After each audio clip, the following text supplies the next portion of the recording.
नमस्कार, मी श्रुती राहुल. बजेट 21 या आमच्या विशेष कार्यक्रमात आपलं सगळ्यांचं स्वागत करते. सगळ्या देशाचे डोळे केंद्रीय अर्थसंकल्पाकडे लागलेले आहेत. केंद्रीय अर्थमंत्री निर्मला सीतारामन आज देशवासियांना अर्थसंकल्पाची लस देणार आहेत. कोरोनाच्या या संकटातून सावरत असलेल्या अर्थव्यवस्थेला हा डोस कशा प्रकारचा आहे आणि तो किती प्रभावी ठरू शकतो याचा आज आम्ही दिवसभर विश्लेषण करणार आहोत. पुढ्याच वेळात अर्थमंत्री आणि अर्थराज्यमंत्री केंद्रीय अर्थसंकल्प अर्थात खाता वही घेऊन संसद भवन परिसरात येतील. केंद्रीय मंत्रिमंडळाची विशेष बैठक होईल. त्यात अर्थसंकल्पाला मंजुरी मिळेल आणि बरोबर 11 वाजता अर्थमंत्री त्यांचं तिसरं बजेट लोकसभेच्या माध्यमातून देशवासियांसमोर मांडतील.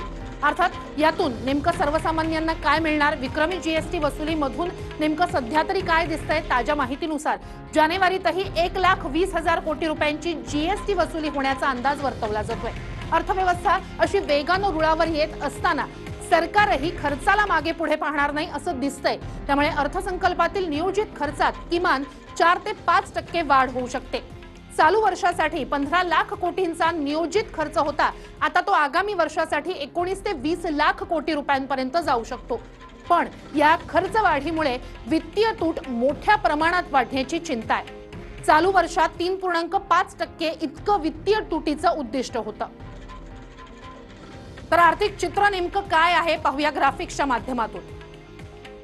तर आपण जर पाहतो आहोत तर कर वसुलीचा टक्का जो आहे तर तो आपण पाहतोय जीएसटी आहे 28.5%. सोबतच कंपनी कर जे आहे टक्का आपण जर पाहायचं झालं तर 28.4% इतका टक्का आहे. व्यक्तिगत आयकर जो आहे तो आहे 26.7%. उत्पादन शुल्क जर पाहायचं झालं तर 11% इतका टक्का आहे. सीमा शुल्काचा टक्का 5.7% आहे. अर्थात हा कर वसुलीचा टक्का आहे. तर आपण नंतर जर पाहायचं झालं तर कुठून आणि किती कसा कर मिळतो हे जर आपण पाहिलं तर 51.3% हा प्रत्यक्ष कर असतो आणि अप्रत्यक्ष कराची टक्केवारी 48.7% इतकी आहे. अर्थात आता जर पाहायचं झालं तर जीएसटी द्वारे किती गल्ला कशा पद्धतीनं गोळा झालाय. जीएसटी नेमका मिळतो 2017-18चा जर पाहायचं झालं तर तो आहे 7,40,650 कोटी रुपयाचा. हा आहे 2017-18चा जीएसटी. अर्थात सध्याच्या आयकर मर्यादा नेमक्या कशा आहेत तेही आपण पाहूया. तर आता आपली आयकर मर्यादा जी आहे ती 0 रुपयांपासून ते 2.5 लाखापर्यंतची हे आयकर मर्यादा आहे. अर्थात त्याला कोणताही कर लागत नाहीये. मात्र त्या पुढचे टप्पे जे ते 2.5 लाख ते 5 लाख असे टप्पे आहेत जे 5% त्याला आपण म्हणूया की त्याला कर लागतो आहे. तर 5 ते 7.5 लाख जे आहे ते त्यासाठी जो आहे तो जवळपास 10% आणि 20% असा नवा आणि जुना अशी ती सध्याची आपण म्हणूया की त्याला कर लागतो आहे. अर्थात हे झालं कर संदर्भातलं किंवा कर टप्प्या संदर्भातलं. तर आता नंतरचं जर पाहायचं झालं तर भारताचा विकास दर नेमका काय आहे तोही आपण पाहणार आहोत. अर्थमंत्र्यांसमोरची मोठी आव्हानं नेमकी काय आहेत तीही आपण पाहतोय. देशांतर्गत आणि निर्यातीची मागणी वाढवून उत्पादन क्षेत्राला चालना देणं हा एक मोठा आणि महत्त्वाचा असं आव्हान असणार आहे अर्थमंत्र्यांसमोरचं. कृषी आणि ऊर्जा क्षेत्र वगळता कोरोनामुळे गर्तेत गेलेल्या क्षेत्रांना उभारी देणं हा एक मोठं हे आणखी एक मोठं आव्हान असणार आहे अर्थमंत्र्यांसमोरचं. तिसरं महत्त्वाचं आव्हान आता आपण पाहूया. तर रिअल इस्टेट, व्यापार, पर्यटन, हॉटेल, वाहतूक, त्यानंतर खाण व्यवसाय असेल, सेवा क्षेत्र असेल इत्यादींना चालना देणं हे सुद्धा एक मोठं आव्हान असणार आहे अर्थमंत्र्यांसमोरचं. अर्थात या अर्थमंत्र्यांसमोरच्या या आव्हानांना त्या नेमक्या कशा सामोरे जातात पाहावं लागेल. परकीय गुंतवणुकीचा ओघ वाढवणं. सरकारकडून असं म्हटलं जात आहे की कोरोनाचं संकट असलं तरीही परकीय गुंतवणूक ही खूप चांगली झालेली आहे, मात्र तो ओघ अधिक वाढवणं हे खूप मोठं आव्हान सरकार समोरचं असणार आहे. 5वं आव्हान आपण पाहूया.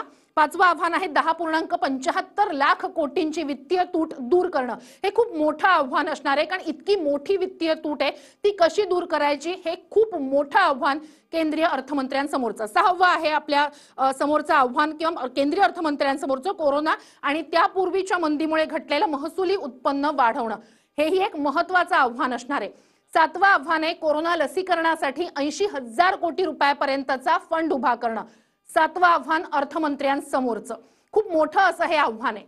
तर एअर इंडिया असेल, बीपीसीएल असेल, त्यासोबतच पुढचे आहे शिपिंग कॉर्पोरेशन यासारख्या सरकारी कंपन्यांमधील निर्गुंतवणुकीचा वेग वाढवणं हेही एक मोठं आव्हान असणार आहे अर्थमंत्र्यांसमोरचं.